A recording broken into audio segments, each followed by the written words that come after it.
I began to receive phone calls from, I was sure, Caucasian men telling me that a black woman couldn't win in this town.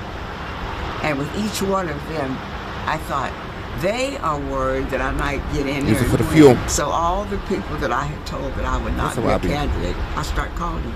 I said, if they think I can't win, I'm running then. But I, just went on.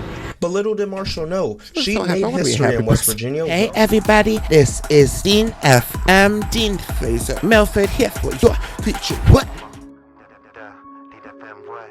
And today I wanted to do another reaction video, and this one's going to be to honoring Black history. Charlene Marshall, the first Black woman to be a West Virginia mayor. We're going to get right into this because we like to fan, we like to stare, we like to honor it, appreciate it, we admire, and we like to be here, live for the accomplishments of every Black woman and champion our advocacy, the legacy of Black women. If you are like me and you have been raised by not only mostly females, especially if those women were Black, the things I witnessed towards my sisters, things I've heard from Black women after the election specifically really hurt my heart. I feel like this Black woman can't win, and I'm supposed to sit here and not feel bad about that. Like, no, Black women be winning, have been winners, put down just by the name, by the association Black woman. It's just terrific. I was just nervous, delighted, whatever, to be elected the mayor, and it wasn't an easy task, because it wasn't just like a vote and it was well taken. I think there was 7 or 8 votes that night, so it didn't just happen.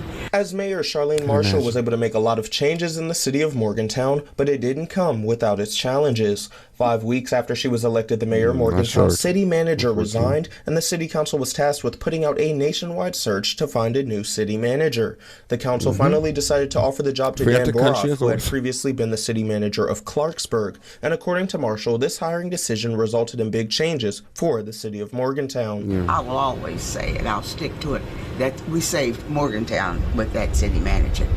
So with all the other things that we had to do, there was a pay raise needed for the city employees. You got it done. Number of vehicles needed to be replaced. We had many things, and Dan was able to do all of those. Marshall worked hard with city council to revitalize the city through new additions, also working to push different initiatives such as no smoking in restaurants and emphasizing the need for bicycle helmets among local residents. But interestingly enough, she didn't initially have a desire to get into politics. Marshall's background before consisted of working with unions and trying to break down discrimination, and word soon got out to the public that she was considering running as a candidate for Morgantown City Council. Wow. Marshall had declined the opportunity multiple times behind the scenes. That's so inspirational, because like me, I definitely do want to be in politics, but not as an elected official. I want to speak at some town halls and have some speeches that I've started. Right now, I'm already in it, baby. If you are on social talking about it, that's kind of the vibe I'm talking about. But any voice and all voices matter. Don't be afraid of the word politics, because I know that kind of sounds fancy. Politics, oh my God, like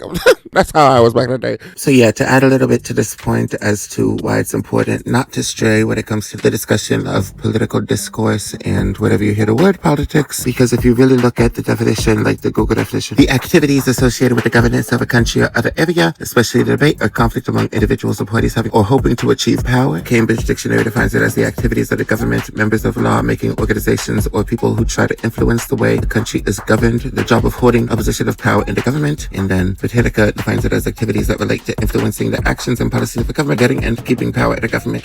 Let's look up govern. Controlling, directing, and making decisions for a group, country, or organization involving making or enforcing rules, laws, and policies, whether through official bodies or guiding principles. The point I want to make is, when it comes to the government and politics, defines the reality that we currently are in, unfortunately, whether we like it or not, creates the structures around us. This land is controlled by these people, and when it comes to the governing officials, elected officials, or the ones that are typically the ones that hold the most power, who enables the elections? The person casting the vote, the individual. We cannot have society, government. We cannot have government officials or ruling force, not the individual. No matter who you are, what walk of life you come from, make sure that you understand that. You can talk about it. Say what you want to say. This is society. Look into it. It's such an interesting thing. The human species is not designed to fail. Naysayers started pouring in. This fueled the fire that encouraged Marshall to run and subsequently become mayor. I began to receive phone calls from, I was sure, Caucasian men telling me that a black woman couldn't win in this town. And with each one of them, I thought, they are worried that I might get in there and win. So all the people that I had told that I would not be a candidate, I start calling them. I said, if they think I can't win, I'm running. After spending 7 years as mayor, Marshall entered the race for the West Virginia House of Delegates, choosing to stay on Morgantown City Council throughout the course of the election. Once she was elected, Marshall stepped down from City Council, going on to serve in the House of Delegates from 1998 through 2002, before she was recruited to run for State Senate. Marshall ended up losing that election, but she later decided to run again for the House of Delegates, serving 10 more years from 2004 to 2014 for a total of 14 years. It was interesting going to Charleston, another new adventure. And mind you, I was getting up in age even then, but I, just went on. But little did Marshall know, she made history in West Virginia well before going to Charleston for her work in Morgantown. Marshall first found out that she was the state's first black woman mayor from Dr. Carolyn Bailey Lewis, who happened to be the first black woman to graduate from WVU's P.I. Reed School of Journalism. And once she found out, Marshall didn't know what to say. She said, I've done some research. She said, do you realize you're the first black woman to be a mayor in West Virginia? I said, I don't think so. She said, oh, I've done the research. She wasn't If she did the research, she would know. And I was shocked. Charlene Marshall has been honored with many awards throughout her career for her contributions to several communities across the state.